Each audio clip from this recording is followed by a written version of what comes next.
እንደተመለከታችሁት ማስረጃ የሚለው እንዲሁ በአፍ ማውራት መስሎት ይመስለኛል። ይሄ የምታየው እንደዚህ ማስረጃ ተከፍቶ ነው እየተወራ ያለው። ሱራ 5:82 ላይ ለምሳሌ እኛ ክርስቲያኖች ለእናንተ ቅርባችሁ ከአይሁዶች ይልቅ እንደሆን ቁርአን ይናገራል። ከምንም በላይ ግን ነብይህ ለአንተ በጣም ምርጡ ስኮላርህ ነው። ሌላ ሰው አልጠቅስብህም ኡስታዝ። ነብይ ምርጡ ስኮላርህ ስለሆነ ሳሂህ ቡኻሪ ይኸውልህ ይታያል 44:85 ላይ on that Allah's messenger said don't believe the people of the scripture or disbelieve them የመጽሐፉ ሰዎችን እንዳታምኗቸው ነገር ግን እንዳክዷቸውም ብሏል። ስለዚህ እኛን ምንሰጥህን አለማመን ወይንም ደግሞ የመካድ ሞራሉ ብዙም የለህም። ምክንያቱም እንድትጠይቀንም ስለታዘዝክ ማለት ነው። እንድትጠይቀን ጭምር እኛን ስለታዘዝክ አንተ ብቻ ሳይሆን ነብይህም እኛን የመጠየቅ ስለታዘዘ መማር አለባችሁ። መረጃ ላይ ጠየቀኝ፣ መረጃ ልስጥህ ኡስታዝ ጎበዝ። ይኸውልህ እንደዚህ ክፈት፣ ለወደፊት ስታወራ ዝም ብለህ አታውራሽ። ይኸውልህ እንደዚህ እየከፈትክ እያሳየን ወደ አንተም ካወረድነው በመጠራጠር ውስጥ ብትሆን በደንብ አስተውል። እነዚያ ከአንተ በፊት መጽሐፉን የሚያነቡትን ጠይቅ፣ እውነቱ ከጌታ ዘንድ በእርግጥ መጥቶልሃል። ስለዚህ መጽሐፉን የሚያነቡት የመጽሐፉ ሰዎች የተባሉት አይሁዶችና ክርስቲያኖችን እንድትጠይቅ ነብይህም ታዟል። ስለዚህ ምንድነው እሱ ኡስታዝ? እኔ የምነግርህን አሜን ብለህ የመቀበል ግዴታ አለብህ። እንኳን አንተ ነብይህም እኛን እንዲጠይቅ ስለታዘዘ ማለት ነው። አንተም ብትሆን ደግሞ ያው መጠየቅ ግዴታ ነው፣ መማር አለብህ። ከአንተ በፊት ወደ እነርሱ ያን የምናወርድ ሰዎችን እንጂ ሌላ እናላክንም። የማታውቁም ብትሆኑ የእውቀት ባለቤቶችን ጠይቁ፣ የእውቀት ባለቤት መሆናችንን እንዳዘነጋ። ስለዚህ እንደዚህ ካልኩ ዘንዳ ኡስታዝ ለወደፊት ግን ዝም ብለህ እንዳታወራ እሺ። ስለ እግዚአብሔር ያነሳኸው አለ እግዚአብሔር ስም ያልከው አላህ የሚለው አሊላህ ከሚለው የመጣ ነው። ምንም የሚታወቅ ነገር አይደለም። እሱ ከአረቦች ውጪ የሚታወቅ የለም። እግዚአብሔር የሚለው ግን ከአንተ ቁርአን ልስጥህ። እቺን ቁርአን አያት። እቺ የቁርአን ትርጉም የእናንተው ነች። ስለዚህ ምን ትላለች መሰለ እዚህ ጋር እንዲሁም የአምላክ ስም በደንብ አስተውል። እንዲሁም የአምላክ ስም በአማርኛ እግዚአብሔር የዓለም አምላክ ሲሆን በአረብኛ ዋና ስሙ አላህ ነው። እቺ አንተ ቁርአን ነች። እቺ ያንተ ተረጎሙልህ ነው። ስለዚህ እግዚአብሔር ማለት እግዚእ ጌታ፣ ብሔር ህዝብ ወይንም ደግሞ የህዝቦች ጌታ የሚለውን ይሰጣል ማለት ነው። ያንተ ግን አላህ የሚለው ነቢያት ከሰበኩት ቁርአን ደግሞ በአረብኛ ከሆነ ኬታ መጣኸው ማለት ምን ብለው ነበር? ማን ብለው ነበር የሚጠሩት? ሌላኛው ከሌሊቱ 1/3 ሲቀር አላህ ይወርዳል ብሎ የሰበከ አንድ ነብይ ልታመጣልኝ ትችላለህ? ሳሂህ ቡኻሪ 9ኛው ቮሊዩም ላይ ሉክ ነብይ ምን አለ? every night when it is the last third of the night our Lord the superior and the blessed descended to the lowest heaven ይላል። እንደዚህ ብሎ የሰበከ አንድ ነብይ ልታመጣልኝ ትችላለህ? ነቢያት አስተምሮ ነው ስላልክ አንድ ልታመጣልኝ ትችላለህ? አትችልም። ምክንያቱም ነቢያቶች ይሄንን ስለማያውቁት ከ7ኛ ሰማይ በላይ አርሽ ላይ ተቀመጠ ብለው የሰበኩ አንድ ነብይ የለም። አንድ ነብይ እንዲሁም ደግሞ ይሄ ነብይ ያመጣውን አስተምሮ ማለት ነው አላህን እንዴት ሲያገኙት በደንብ አስተውል። እንዴት ነው ሲያገኘው? ማለትም አላህን አግኝቶታል? ወደ አርሽ በሄደ ሰዓት ነው አላገኘውም? አላህስ ይታያል ወይስ አይታይም? ምክንያቱም ወደ ጌታችሁ ተመልካቾች ናችሁ ይላል። መቼ ነው የምትመለከቱት? በቂያማ ቀን። ኦኬ እንደዛ ከሆነ ደግሞ ሱናን ኢብን መጃ ላይ በደንብ አስተውል። ሱናን ኢብን መጃ ቮሊዩም 1 ላይ ምን ይላል? his face would burn everything of his creation as far as his gaze reach እይታው እስከደረሰ ድረስ ፍጥረትን በሙሉ ያጠፋል ያወድማል ይላል። ስለዚህ ስታዩት ሊያጠፋችሁ ነው እንዴ? አላህ በቂያማ ቀን እናየዋለን የምትሉ እንዲያጠፋችሁ ነው? ኦልራይት አላህ ልጅ የለኝም ብሎ ይላል። ልጅ እንደሌለው ሙስሊሞች አላህ የምታምኑት ማነግሯችሁ ነው? ጋኔኖች። ኦኬ ሙሐመድ ወይ በል እንሆ ከጅኒ የሆኑ ጭፍሮች አደመጡ፣ እኛ አስደናቂ የሆነ ቁርአንን ሰማን አሉ። ኦኬ እንሆ ጌታችን ክብር ላቀ ሚስትንም ልጅንም አልያዘም። የዚህ ኡስታዝ አሁን አላህ አልወለደም አልተወለደም እርሱ አንድ ነው ብሎ የሚለውን የነገሩት ማን ናቸው? አጋንንቶች፣ ጂኒዎች። ቁርአንህን ነው እኔ መረጃ እየከፈትኩበት ያለሁት። ቁርአንህ ነው። ቁርአንን ሜቢ አታውቀው ከሆነ አላውቅም። ሙሐመድ ያላህን ስም ሲጠራ አጋንንቶች ነበር የሚከመሩበት። ሉክ አጋንንቶች ክምር ይሆኑበት ነበረ። ምን ይላል 18ኛው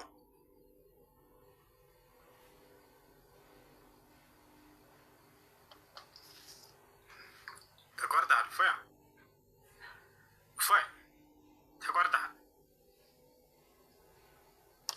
አይዞህ እንትን ነው በደንብ እንዲጠራልህ ነው። ሉክ ሱራ 72 ላይ የጋኔኖች ምዕራፍ ይባላል። በጋኔኖች ምዕራፍ ላይ ቁጥር 18 ላይ እነሆ ሙሐመድ በደንብ አስተውል፣ የአላህን ስም ሲጠራ ሉክ እነሆ የአላህ ባሪያ ሙሐመድ አላህን የሚጠራው ሆኖ በተነሳ ጊዜ ጋኔኖች በእርሱ ላይ ደብረብ ሊሆኑ ቀረቡ። አጋንንት ነበር የሚከመሩበት ሙሐመድ የአላህን ስም ሲጠራ ማለት ነው። ይኸው ቁርአን ነው፣ እኔ አይደለሁም ያልኩት፣ ቁርአን ነው ያለው። አላህ ሰውን ከገማ ጭቃ ነው የሰራው። በምን? በእጁ ወስዶ አላህ እጁን ታጥቦታል። ሱናን አቢ ዳውድ 46:95 ላይ ታጥቧል አልታጠበም? ይኸው በሁለት እጆቼ ለፈጠርኩት ከመስገድ ምን ከለከለ ይላል። እጁን ሳይታጠብ ነው ያለው ወይንስ ታጥቧል? አላህ ጭንቅላት ይኖረው አይኖረው አይታወቅም። የትኛው ነብይ ነው አምላኩ በጭቃ አብኩቶ ሰራኝ ጭንቅላት ይኖረው አይኖረው ግን አላቅም ያለ ነብይ አለ? እጠይቅሃለሁ፣ አትሳቅና ተመለስ። ኡስታዝ ፊት ለፊቱን ያ ጎበዝ ሉክ እንደሱ ጎበዝ እንደሱ ስትሆን ያምርብሃል። አላህ 5 ጣቶች አሉት።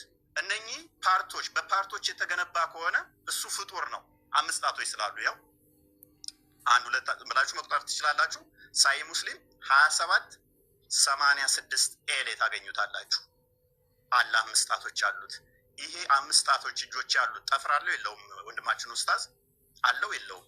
ጣቶቹስ ክፍል ናቸው ወይንስ ወጥ አንድ ናቸው? ክፍል ካላቸው ክፍሉ መሃሉ ቀዳዳው ፍጡር ነው ፈጣሪ ነው? በፓርቶች የተገነባ ከሆነ እሱ ፍጡር ነው። የፍጡር ባህሪ ስለሆነ ማለት ነው። ስለዚህ አላህ በምንም ተአምር ፈጣሪ ሊሆን አይችልም። ምክንያቱም የፍጡር ባህሪን ፕሮሰስ ስላደረገ። ሱራ 2:223 ላይ ሴቶቻችሁ ለእናንተ እርሻ ናቸውና በፈለጋችሁት ሁኔታ ድረሱ ይላል። ይሄ ቁርአን ክፍል ነው። አላህ ይህንን የቁርአን ክፍል ይቀራዋል አይደለ ወይንስ አይቀራውም? ማለቴ ቁርአን የአላህ ቃል ነው፣ ዘላለማዊ ቃሉ ነው፣ ፍጡር አይደለም ብላችሁ የምታምኑ ከሆነ ፍጥረት ከመፈጠሩ በፊት አላህ የአላህ ባህሪ ከሆነ ቁርአን ወይንም ደግሞ ፍጡር ካልሆነ ቁርአን ቃሉ እነሆ ሴቶቻችሁ ለእናንተ እርሻ ናቸውና በፈለጋችሁት ሁኔታ ድረሱ የሚለውን ይቀራል ወይንስ አይቀራም? የሚቀራ ከሆነ ፍጥረትን ሳይፈጥር አላህ ሴቶቻችሁ ለእናንተ እርሻ ናቸው ሲል ብቻውን ነው የሚለው። ምክንያቱም በድምፅ እንደሚናገር ስለምታምኑ እንደዛ መረጃው ስላለ። ኦኬ አላህ በምኑ ነው የሚስቀው? እንደሚስቅ ሀዲስ ላይ ስላለ ያው ሳይድ ቡኻሪ ቮሊም 8 ላይ ኡስታዝ እንደዚህ ክፈትሽ መረጃ በኋላ በደንብ እንደዚህ ኦኬ በደንብ እንደዚህ በክፈት እንድለምድ ማለት ነው። ለወደፊትም መረጃ እንደዚህ ነው። አየህ አላህ ይስቃል። ይኸው በምኑ ነው የሚስቀው? በእጁ በእግሩ በምኑ ነው የሚስቀው? ኦልራይት አላህና ደጃል በምንድን ነው የሚለያዩት? አላህ ከደጃል በምን ይለያያል? ኦኬ እንደዚህ ይላል እዚህ ጋር ያው መረጃው ኡስታዝ መረጃ ስጠይቅ ለወደፊትህ እያያዝክ ሳይል ቡኻሪ ቮሊም 4 ላይ ነው። መክፈትን ልመድራስ the prophet mentioned al-Masih al-Dajjal in front of the people saying Allah is not one-eyed while al-Masih al-Dajjal is blind in the right eye. look al-Masih Dajjal ወይንም ደግሞ የኢሳ ተቃራኒ ወይንም ደግሞ የኢሳ ባላንጣ የሆነው አልመሲህ ደጃል አንድ አይና ነው፣ አላህ ግን አንድ አይና አይደለም ይላል። አላህ ከደጃል ጋር ለምንድን ነው እሱ በአይን እንዲለይ ያደረገው? ማለት መሐመድ ሌላ መንገድ አጥቶ ነው? ጌታችሁ አንድ አይና አይደለም ደጃል ግን አንድ አይና ነው ብሎ ለምን ኮምፔር ላደርጋቸው ፈለገ? አላህ እንደሚሮጥ ቡኻሪ ላይ ተመዝግቧል። ቡኻሪ 74:05 ላይ the prophet said Allah says I'm just as my slave thinks I am. If he comes to me walking, I go to him running. ቀጥታ እንደምትቀበሉ እናንተ ዋብያ እንደመሆንህ መጠን ሜቢ አላቅም ካልሆንክም ኤክስኪውዝ አደርጋለሁ። እንዴት ነው እሱ የሚሮጠው? በእጁ ነው የሚሮጠው? በጭንቅላቱ ነው የሚሮጠው? በምኑ ነው የሚሮጠው? መሮጥስ ማለት ምን ማለት ነው? የሚያስረሳ ማን ነው? ሴጣን ቢያስረሳ ከተውስታ በኋላ ከበደለኞች ህዝቦች ጋር አትቀመጥ ይላል። እዚህ ጋር ደግሞ ስንመጣ አንቀጽ ቦታ ብናስረሳ የሚበልጥ ነው ወይንም ቢጤዋን እናመጣለን ይላል። ቅድም ሴጣን ምናምን ብለሃል። ይኸው ቁርአንህ ላይ እኮ ነው ያለው። ቁርአንህ ነው ያለው። ገሃነም በምንድን ነው የምንሞላው? ገሃነም ሰውና ፍጥረታት ይጥላል ወደ እንትን ውስጥ the people will be thrown into the hellfire and it will say are there any more to come. ሰዎች ወደ ገሃነም ውስጥ ይወረወራሉ። ምን ብላ ትጠይቃለች? የቀራለ እያለች ትጠይቃለች። till Allah puts his foot over it አላህ እግሩን እስኪጨምርባት ድረስ የአላህ እግር ገሃነምን የሚሞላ ከሆነ ፕሌስ እና ስፔስ ኦኮፓይ የሚያደርግ ፊል ማድረግ የሚችል ከሆነ እሱ ፍጡር ነው ማለት ነው። ቦታና ስፔስ ይፈልጋልና ቦታ የሚይዝ ነገር ሁሉ የሆነ ቦታ ላይ ገብቶ የሚሞላ ከሆነ እሱ ፍጡር ነው እንጂ ፈጣሪ አይደለም። ፍጡር እንጂ የምታመልከው ፈጣሪ አይደለም ማለት ነው። የትኛው ነብይ ነው ገሃነም ፈጣሪያችን እግሩን ሲጨምርባት ከዛ በኋላ በቃ በቃ ትላለች ብሎ ያስተማረ አንድ ነብይ ታመጣለህ? በእስራኤሎች ልጆች ላይ በያዕቆብ ላይ አስማት የለም፣ በእስራኤል ላይ ሟርት የለም። በጊዜው ስለ ያዕቆብና ስለ እስራኤል እግዚአብሔር ምን አደረገ ይባላል ይላል። በያዕቆብ ላይ ሟርትና ሉክ አስማት የለም። ነብይህ ላይስ ሳያል ቡካሪ ቮሊም 4 ላይ ነብይህ ላይ ደግሞ ናሬትር አይሻ የነብይህ ትንሿ ምትትየዋ ልጅ ያገባችው በ6 ዓመቷ ያገባት አዳምጥ እንዲህ ብላ ትተርካለች። ፕሊስ ሚዩት አድርጌዋለሁ። ጣልቃ አትግባ።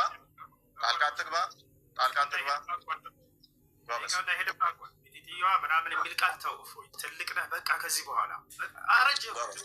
እሺ ጎበዝ በቃ ያለው ነገር የተጻፈውን አንብብ።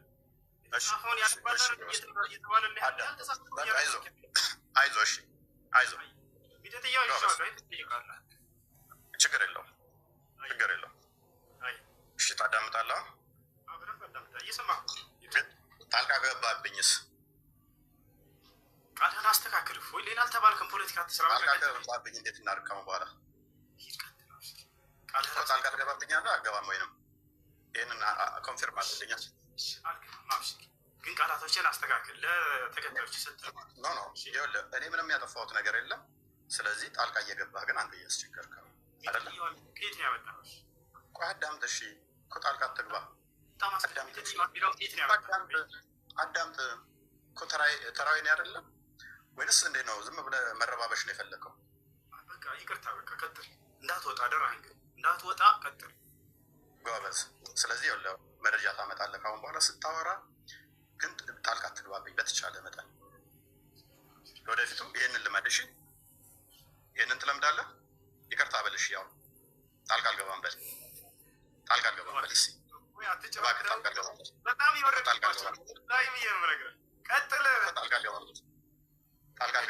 ብትል ወላሂ ለዚህ ባለቀም ዛሬ ወዴት ባትሄድም እጄ ገብተሃል። ዛሬ በ4 ዓመት ማለት አሁን ቀጥል። ዝም ብለህ እኮ ጣልቃ አልገባም በላ። ኦኬ ጣልቃ ከገባ ግን እየረበሽክ ስለሆነ ወደ ኋላ እንመልሰው ሰዓቱን አለ። ልታፈገፍግ ነው አይደል? ወላሂ አለቀም ዛሬ ወረብ በልካባ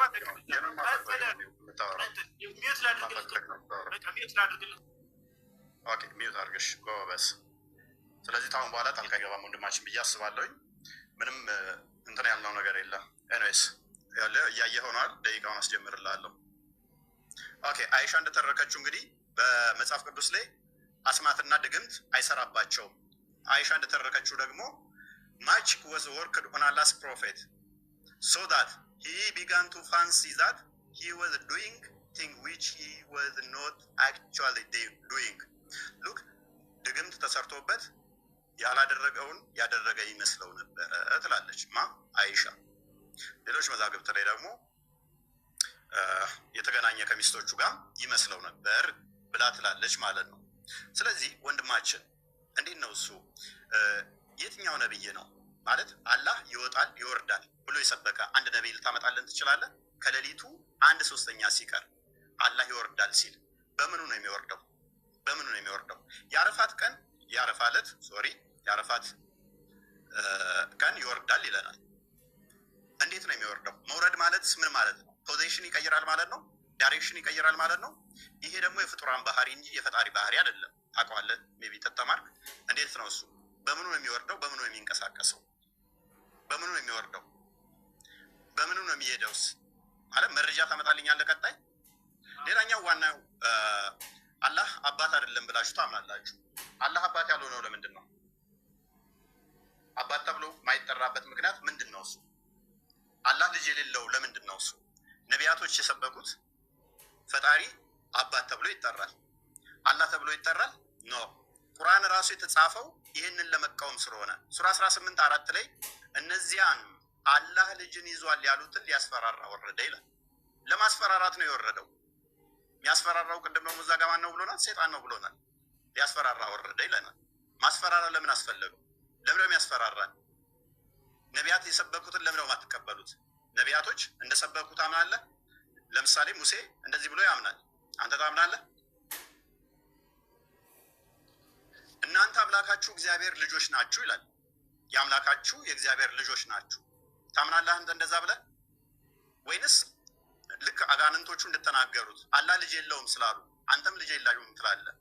መጽሐፍ ቅዱስ ራሱ የተጻፈው ኢየሱስ ሉክ በዚህ መጽሐፍ ያልተጻፈ ሌላ ብዙ ምልክቶች ያደረጋቸው አሉ። ነገር ግን ኢየሱስ እርሱ የክርስቶስ የእግዚአብሔር ልጅ እንደሆነ ታምኑ ዘንድ አምናችሁም በስሙ ሕይወት ይሆንላችሁ ዘንድ ይህ ተጽፏል። የማን ልጅ እንደሆነ? የእግዚአብሔር ልጅ እንደሆነ። ቁርአንስ የተጻፈው ለመቃወም፣ ይሄንን ተቃውሞ ደግሞ የሰይጣን ነው። ለምንድን ነው ለመቃወም የመጣው? አላህ ማለት የሰይጣን ከሆነ ለመቃወም ለምን መጣ? ለምንድን ነው እሱ ይሄንን የተቃውሞ እምነት የመሰረታችሁት? አላህ ምንም ልጅ ያሌለበት ምክንያት ምንድን ነው እሱ? ኦኬ ምናልባት ይሄንኛው ይሆን ቁርአናችሁ ስለሚናገር ማለት ነው። በዚህኛው ምክንያት ነው ብለህ ታምናለህ ኡስታዝ? ልጅ የሌለው ቁርአኑ እንደዚህ ስለሚል ልጅ የሌለው ምክንያቱ ምንድን ነው እሱ? አላህ ለምንድን ነው ልጅ የሌለው? አባቴ የማይባልበት ምክንያት ለምንድን ነው እሱ? አይ ቲንክ በዚህ ይመስለኛል። እርሱ ሰማያትና ምድርን ያለ ቢጤ ፈጣሪ ነው ይላል። በደንብ አስተውል። ቁርአን ነው የሚለው። ለእርሱ ሚስት የሌለችው ሲሆን እንዴት ለእርሱ ልጅ ይኖረዋል? ነገርን ሁሉ ፈጣሪ ነው ፈጠረ። ሶሪ ልጅ የሌለው ለምንድን ነው? ሚስት ስለሌለው። ለእርሱ ሚስት የሌለችው ሲሆን፣ በደንብ አስተውል።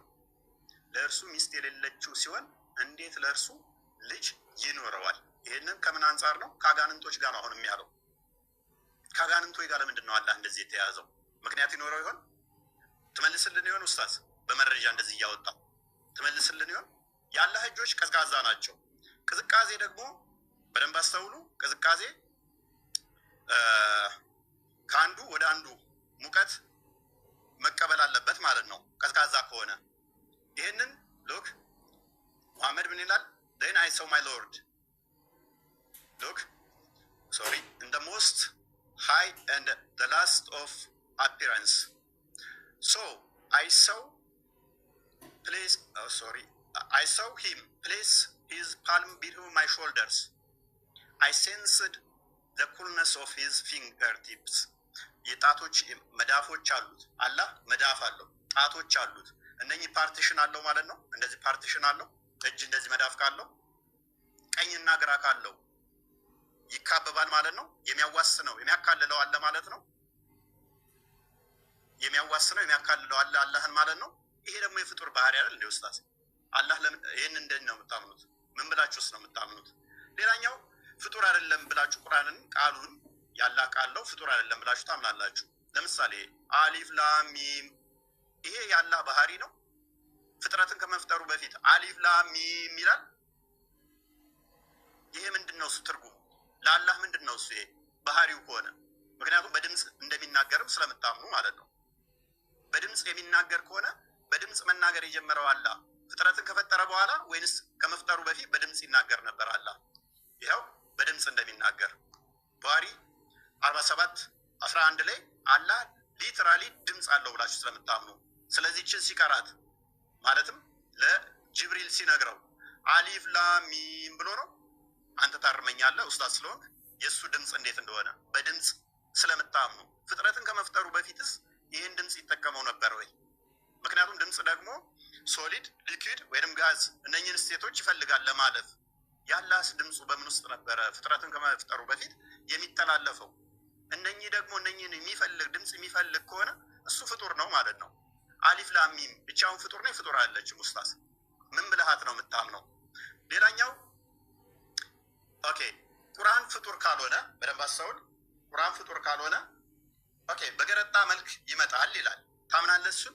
ምክንያቱም ቁርአን ነው ያለው። ይኸው ሱናን ሐዲስ ነው ያለው። ሱናን ኢብን ማጃህ ቮሊዩም 5 ላይ ነው የሚገኘው፣ ፔጅ 68 ላይ the Quran will come on the day of resurrection like a pale man and will say I am the one እያለ ይቀጥላል። አምላክ ቃሉ ፍጡር ካልሆነ በቂያማ ቀን ደግሞ የገረጣ ሰው ሆኖ የሚመጣ ከሆነ ስንት ፍጡር ያልሆኑ ታመልካለህ ኡስታዝ? ስንት ፍጡር ያልሆኑ ነው የምታመልከው? ሌላኛው ተውሂድን ታምናለህ አይደለ? ተውሂድ ታምናለህ ብዬ አምናለሁ። ቃል ላይ ጥገኛ ከሆናችሁ ተውሂድ የሚል ቃል ማለትም ያስተማረ ነብይ ይኖረን ማለት በሶስት ከፍሎስ ያስተማረ ይኖረን ተውሂድ የሚልን ተውሂድ አልአስማኡ ወሲፋት፣ ተውሂድ አልሩቢያ፣ ተውሂድ አልኡሉሂያ ብሎ ያስተማረ አንድ ታመጣልኝ ይሆን? ከነቢያት ውስጥ አንድ ማስረጃ ታመጣልኝ ይሆን? ወይንስ ተውሂድ አታምንም ማለት እኛን ስትጠይቀን ይሄ አንተ ጋር እንደሚመጣ አላወቀው? ተውሂድን ታምናለህ ወይንስ አታምንም? ምታምን ከሆነ ከነቢያት አስተምሮት ውስጥ ስለ ተውሂድ አንድ የምታመጣው ነገር አለ? አምላካችን ተውሂድን ገልጾልናል ብለህ ምታምን ከሆነ ማለት ነው። ወይንስ አታምንም? ይሄንን ታምናለህ አታምንም? ኦኬ። አላህ ወደ ቅርቢቱ ሰማይ የሚመጣ ከሆነ በደንብ አስተውል። ወደ ቅርቢቱ ሰማይ መምጣት ብቻ ሳይሆን በደመና እንደሚመጣ ታምናላችሁ።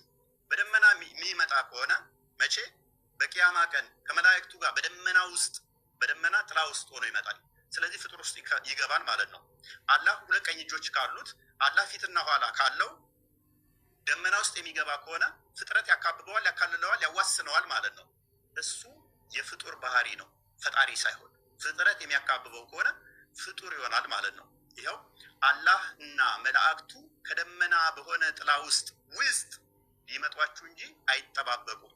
ጥላ ተጠልቶለት የሚመጣው አምላክ፣ በደመና ውስጥ የሚመጣው አምላክ የሚያካብበው፣ የሚያካልለው፣ የሚያዋስነው ካለ ይሄ ሊትራሊ ፍጡር ነው፣ የፈጣሪ ባህሪ አይደለም ማለት ነው። ኡስታዛችን ይህንን ማወቅ አለብህ። እግዚአብሔር ማንንም አይመስልም። በማን ትመስሉኛላችሁ? ከማን ጋር ታስተያዩኛላችሁ? እንመሳሰል ዘንድ ከማን ጋር ታስተያዩኛላችሁ ይላል። እግዚአብሔር በማንም አይመሰልም፣ በማንም ከማንም ጋር አይተያይም ማለት ነው።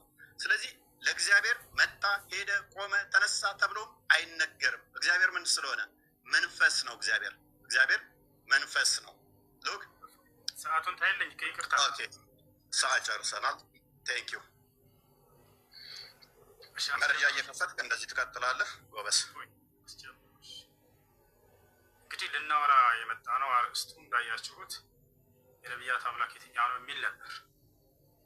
ግን ልጁ ርዕሱ ምን እንደሆነ ራሱ አላወቀም መሰለኝ፣ ወይንም ደንግጧል። ሙሐመድ እንደዚህ ሆኖ፣ አይሻ እንደዚህ ሆነ፣ ሙሐመድ ድግም ተሰርቶበት፣ ሙሐመድ አጋንንት ምናምን። አምላክን ንገረን እንጂ ሳትነግረን ሰዓት እኮ አለቀ። ፎይ አምላኩን ሳያስተዋውቀን ሰዓቱ አለቀ። ሙሐመድና አይሻ ላይ ደንግጧል ይሄ ልጅ። ወይንም በቃ የሚያውቀው ይሄ ልጅ ስለ አይሻና ስለ ሙሐመድ ብቻ ነው ማለት ነው። ስለ አምላኩ ያገ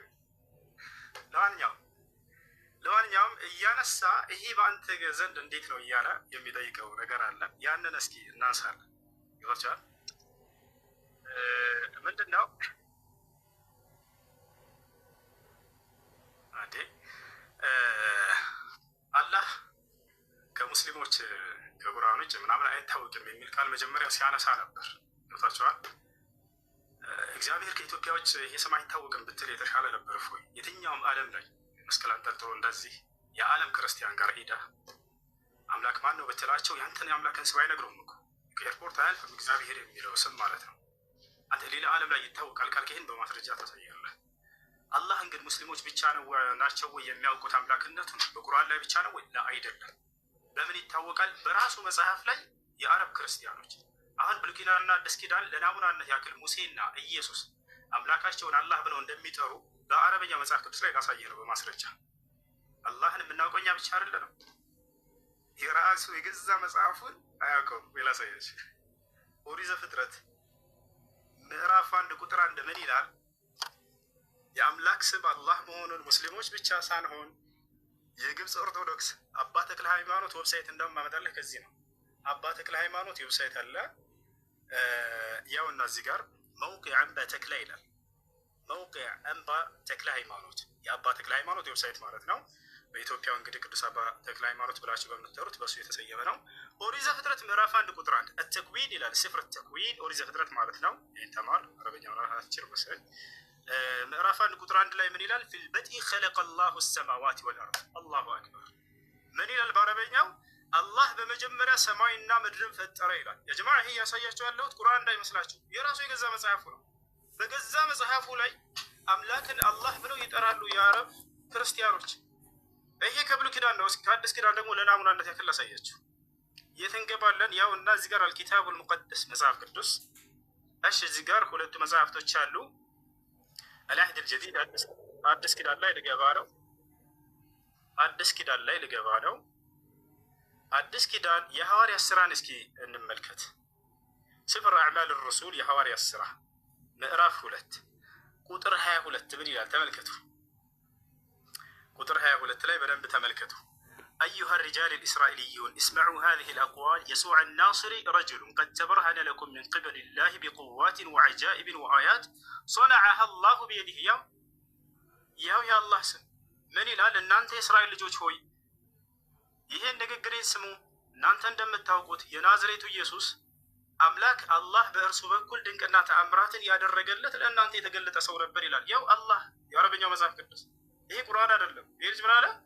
የአረቦች ሙስሊሞች እንጂ በቃ አላህ የሚለው እዛ እንጂ አይታወቅም። ላይ ክርስቲያኖች ወገኖች የራሳቸው በአረብ ሀገር ላይ ይሄንን የአምላክ ስም እንደሆነ በደንብ ያውቃሉ። ይሄንን ወቅ ተማር። ሌላኛው ነገር ምን እያነሳ ነበር? ሌላኛው እሺ፣ አሁን ሌላኛው ደግሞ የምጠይቀው ነቢያቶች አምላክ እግዚአብሔር እንደሆነ አስተምረዋል እያለ ነው። እስኪ ልክ እኔ የራሳችን መለኮታዊ መጽሐፍ ተብሎ የተገለጸውን ልንወያይ የተስማማበትን ቁርአን ላይ ነቢያቶች አላህ አላህ አላህ ብለው እንደጠሩት አንተ ደግሞ የገዛ መጽሐፍህ ላይ በዕብራይስጥና በግሪክ አለለህ እዚያ ላይ አውጥተህ የአምላክ ስም ነቢያቶች እግዚአብሔር ነው ብለው የተናገሩበት አንድ ጥቅስ እንድታመጣ ፈልጋለሁ። ይላል ከቁርአን ላይስ አላህ ብለው እንደጠሩ ነቢያቶች ታሳያለህ አንተ? አዎ በደንብ አሳያለሁ። ያው ማስረጃ ላውጣለህ። ለናሙናነት ያክል ማንን እናውጣ? ታላቁን ነቢይ አላህ ነቢዩ ኢየሱስን። ነቢዩ ዒሳ ምን አለ? ተመልከቱ። የማን ምዕራፍ ላይ እንሄዳለን? የማርያም ምዕራፍ፣ የእናቱ ምዕራፍ ላይ ጭራሽ እዚያው ላይ ነቢዩ ኢየሱስ ምን ብሎ አስተማረ? ዒሳ ዓለይሂ ሰላም የእኔ አምላክ አላህ ነው እያለ አስተምሯል። ጌታዬና ጌታችሁን አላህን ተገዙ። የቱ ጋር ነው? ተመልከቱ። ያውና ቁጥር 36 ላይ ዒሳ አለ አላህም ጌታዬ ጌታችሁ ነው እና ተገዙት፣ ይህ ቀጥተኛ መንገድ ነው አለ። ይህ ይበቃናል፣ ጊዜ ለመቆጠብ ሲባል።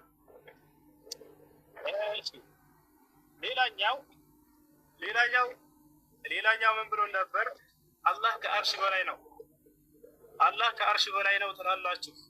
ለመሆኑ ከነቢያቶች አምላክ ከአርሽ በላይ እንደሆነ የተነገረበት ቦታ አለ ወይ? አዎ አለ። እግዚአብሔር በዙፋኑ ላይ ቁጭ ብሏል። እግዚአብሔር በዙፋኑ ላይ ቁጭ ብሏል። ያውና ዙፋን ካላወቅ በአረበኛ አርሽ ማለት ነው። እሺ በአርሽ ላይ ስትነበር አርሽ የአረበኛ ቃል ስለሆነ ነው። በአማርኛ ሲቀየር ዙፋን ነው። ያውና አምላክ በዙፋን ላይ ደል ብሎ ተቀምጧል። መጽሐፈ ነገሥት ቀዳማዊ ምዕራፍ 22 ቁጥር 19 ሚልክያስም አለ እንግዲህ የእግዚአብሔርን ቃል ስማ፣ እግዚአብሔር በዙፋኑ ተቀምጦ ያሰላም። እግዚአብሔር በዙፋኑ ተቀምጦ ሌላን ጨምር። መጽሐፈ ዜና መዋዕል ምዕራፍ 18 ቁጥር 18 ሚልክያስም አለ ይቅርታ እንግዲህ የእግዚአብሔርን ቃል ስሙ፣ እግዚአብሔር በዙፋኑ ተቀምጦ ያሰላም። ጨረስን ይሄን። ስለዚህ በዙፋኑ ላይ መቀመጥ የፍጡር ባህሪ ነው እያለ አላህ ፍጡር ነው። ስለዚህ አምላክ መጀመሪያ ፍጡር መሆኑን አምነህ ነው ማለት ነው። አላህ ላይ እንደዛ እየተፈላሰፍክ ያለ ነው። እንቀጥላለን። ሌላ ስለ አጋንንት በተመለከተ መጨረሻ ላይ በደንብ እንወያያታለን። ዛሬ አጋንንት ምን እንደሆነ በእስልምናና በክርስትና ሰፋ ያለ በእርሱ ላይ እናወራለን። እፎያ ሁላቸው የሚገነዘቡ ዘንድ እችን በደንብ አድርገህ ያዛት። ገብቶሃል አይደል? ስለ አጋንንት በደንብ አድርገን እናወራለን። ማን ነው በትክክል የገለጸው አጋንንትን? እስልምና ነው ወይንስ ክርስትና የሚለው ያዘዝ። እሺ አላህ ጣት አለው፣ ጣት ካለው ደግሞ ፍጡር ነው እያለን ነበር። ላ ያ አኺ እግዚአብሔር ጣት አለው። ያው ማስረጃ ያው ኦሪት ዘጸአት ምዕራፍ 8 ቁጥር 19 ጠንቋዮችን ፈርዖንን ይህስ የእግዚአብሔር ጣት ነው አሉት። እሺ ችግር የለውም ይሄ ጠንቋዮች ናቸው ያሉት እንለፈው።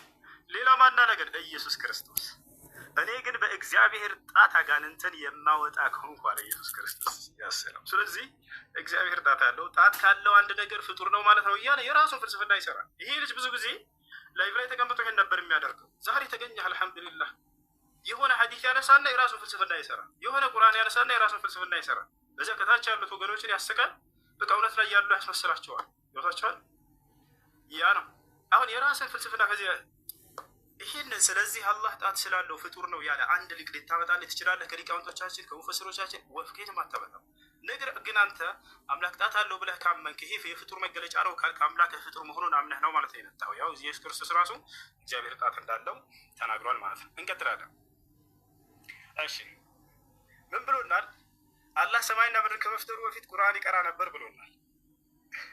ይሄ ልጅ ይገርመኛል። ለማንኛውም ማስረጃዎች ስላሳየ ይሄ ضعيف ሐዲስ ነው። እሺ የነገሩህ ሰዎች ሸውደውሃል። ይሄ ضعيف ሐዲስ ነው። ላይቭ ላይ ሆነ እንደምታወራ አይደለም ዛሬ ተይዛል።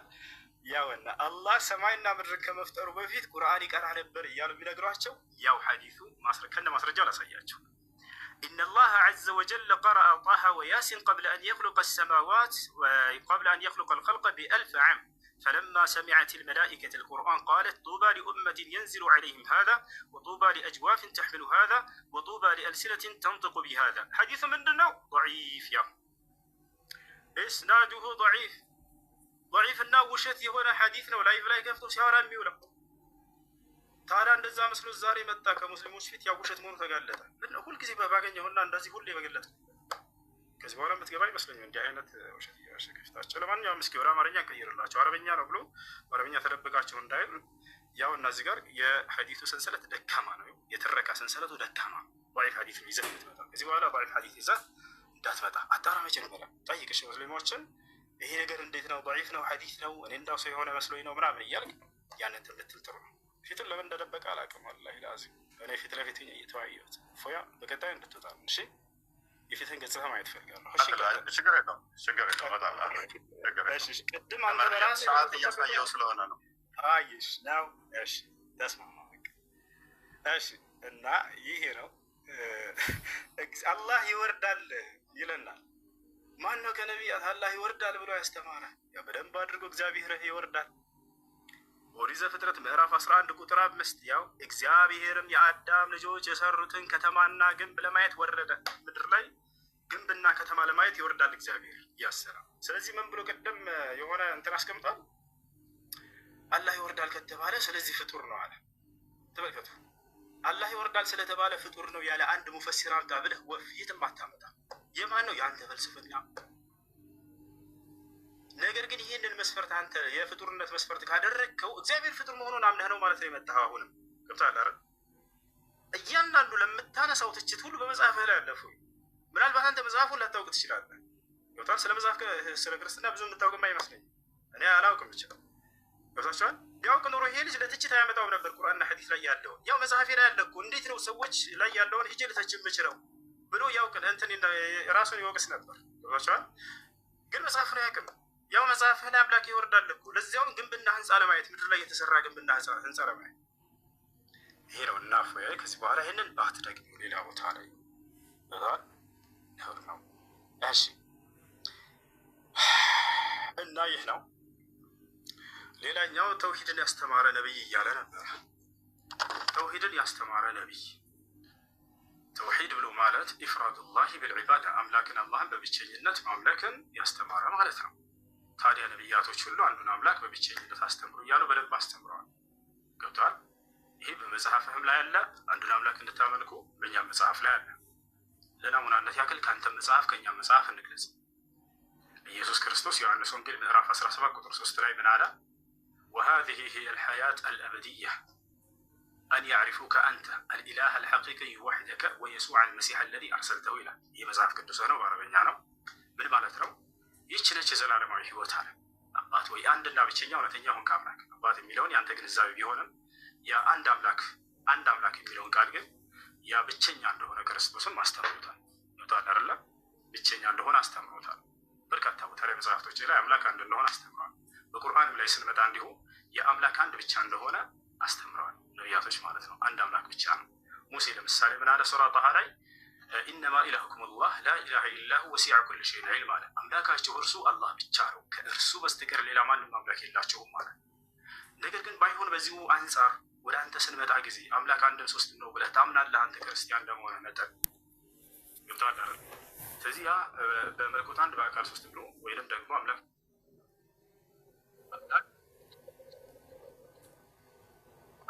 አንድም ሶስትም ነው ብሎ ያስተማረ አንድ መጽሐፍ ቅዱስ ላይ በገዛ መጽሐፍ ላይ ከሌላ መጽሐፍ አልጠይቀም። በገዛ መጽሐፍ ላይ ከኦሪት ዘፍጥረት እስከ ራዕይ ድረስ አምላክ አንድም ሶስትም ነው ብሎ ያስተማረ አንድ ነብይ ነው ለታሪክ ልታመጣልኛለህ? ሁለት አይደለም አንድ። እሱን ያዘው እንደይቃለኝ እስካ ያ እሺ ተባደይቃለህ። ሌላኛው ነገር ስለ አላህ አካሎች ሲናገር ነበር። ጠቅለላ እሱን ስለ አላህ አካሎች አላህ እጅ አለው፣ አላህ እግር አለው፣ አላህ ጣት አለው ምናምን እያለ እግዚአብሔር ጣት እንዳለው አሳይቼላቸዋለሁ። ሌላኛው ምንድነው? እግዚአብሔር እግር አለው ወይ? አዎ እግዚአብሔር በደንብ አድርጎ እግር አለው። ላሳያቸው፣ ሁሉንም አሳያቸዋለሁ። እግዚአብሔር እግር አለው፣ በእግሮቹ ይረማመዳል። ያ ነው በማስረጃ እያለኝ ነበር እፎ ያቀደም። ያ ነው ማስረጃ ያው እያሳየን እንዲሆን እዚህ ጋር ምን ይላል መጽሐፍህ ላይ ያው እና እግዚአብሔር እንዲህ ይላል፣ ሰማይ ዙፋኔ ነው፣ ምድርም የእግሬ መረገጫ ነው ይላል። ምድርም የእግሬ መረገጫ ነው ይላል። ምናልባት ይሄ መጽሐፍ አንተ ከተቀበልከው በይህ እግር የሚባለው ነገር እጅ የሚባለው